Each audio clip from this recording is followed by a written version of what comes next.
started well, but what turned it in your favour after that start, after the first 10 minutes? We thought we were pretty good around the ball, which is always important to us, but I think most coaches and teams would say the same thing, but we feel like we're starting to build some momentum. A couple of our good players, sort of especially in that midfield group, are starting to get closer to their best form, and looked like our forwards were pretty dangerous when we could get the ball to them the whole day, but especially in that second quarter, they're hard to stop when they're getting good supply. And the efficiency of your forward line, obviously kicking a big score like that, having a good spread of goal kicks too, you must be grateful for that as well. Yeah, I think we're sort of working towards, an operation where we're not reliant on too many players. Having said that, we want to maximise what our really good players can do, and Cameron obviously looked dangerous, and Hawkins is building into good form. So obviously we didn't expect him to be at his best in the first month, but we're confident that the plan we've put in place is looking like it's on the right track. That might have been hard to see in the first 3 weeks, but the signs we were seeing, the way he pulled up and the way his game was improving was always a good sign for us. Any initial diagnosis for Stengel? Yeah, he's been sent off for scans on his arm, so it's a little bit higher up his arm rather than his wrist, which they tell me could be a good thing, but it doesn't look great in terms of avoiding a fracture, so it's just a matter of assessing how serious that is. It's obviously really disappointing for him, sort of working into some form. Yeah, he was looking really good, and I think there's not a team out there that won't have to endure these issues. Even West Coast, with a few of their key players out, it's part of the trick, I guess, over a long season where the competition's just so even and every game is potentially really challenging. The depth of your squad becomes a really important factor after that. So it's no team can cover their absolute best players completely, especially the important structural ones.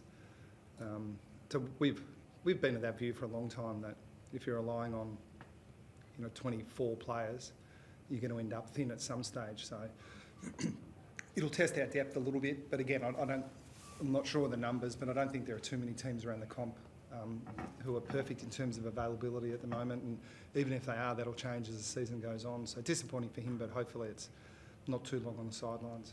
Are there lessons for you in what the Eagles were able to do in the second half, or is that perhaps more of a product of how far up you'd got? Oh, there are always lessons. There's always things we'll look at, I thought. But you're right, it is hard to tell. And when you have a good win like that, I think it's a bit... it's a wrong way to look at it, to be sort of picking the eyes out of the parts you're not happy with. But even when you have good wins, you always look back and think, okay, we need to adjust this, or we didn't quite get certain bits right. And they were able to get a bit of momentum at times. I tend to think it's more a product that even the teams that might not be sort of forecast to be towards the top of the ladder, they're going to have their moments. Even watching briefly, North kick the first 3 against Brisbane. West Coast started well today. Everyone's pretty good. That's my observation. You mentioned your prime midfielders had stepped up. Patrick, I think, was one of those for a second consecutive week. How important was his explosion from centre-bounce specifically today? Yeah, he's just... It's a rare, almost uncoachable ability, that one, to take those ground balls at such speed and be able to break away. That's him at his damaging best, and I think even when you sort of think of him intuitively playing his best footy, that's the sort of thing you think about, centre bounce, sort of getting out after the ground ball and being hard to mow down.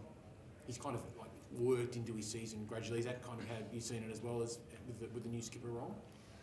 Yeah, I don't think the captaincy's got anything to do with it at all, but I could be wrong. That's just, he's doing exactly what we had hoped he would do as a captain. Tom Stewart's in the same boat there. We just had a few guys. Look, I didn't think we were playing terribly early in the year. We just weren't quite playing well enough to get over the line against some good teams. And even looking back on those games, you sort of look at bits and pieces and think, you have a bit of luck and we could have won those games. And I think the reality for us would be, we'd be looking at it in a pretty similar way. It's a mistake to get sucked into your win-loss record early in the season. And just on Asaba, he had, I think, 6 intercept marks in that first quarter. How have you seen his progression playing as a defender at AFL level?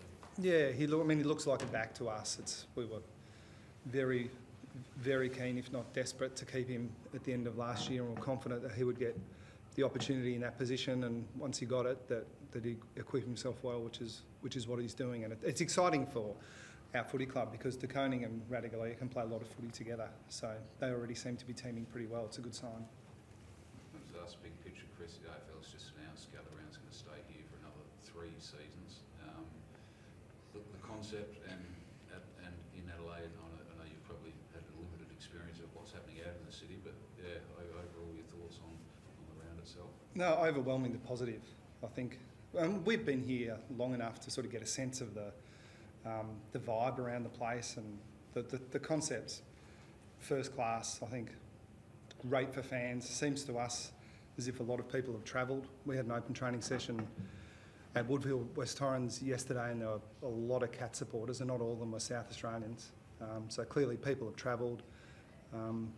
The concept's really good. Whether it should be in Adelaide every year is debatable, but I don't understand the issues well enough to really comment. What I do know is I spent a bit of time of my life in southeast Queensland, and that'd be a great venue as well. So I'm sure that as this builds, there'll be an opportunity to spread it around.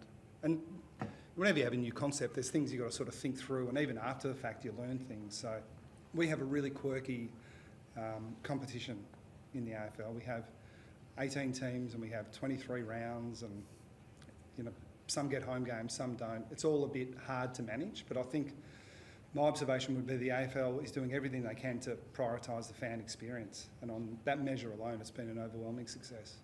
And just the cricket room's obviously a bit different, but you guys were sleeping out the back during COVID, so how did you find it? Can I tell you, they treated us 100 times better this time than they did that time, so we have no complaints. Thanks, everyone. Thanks a lot.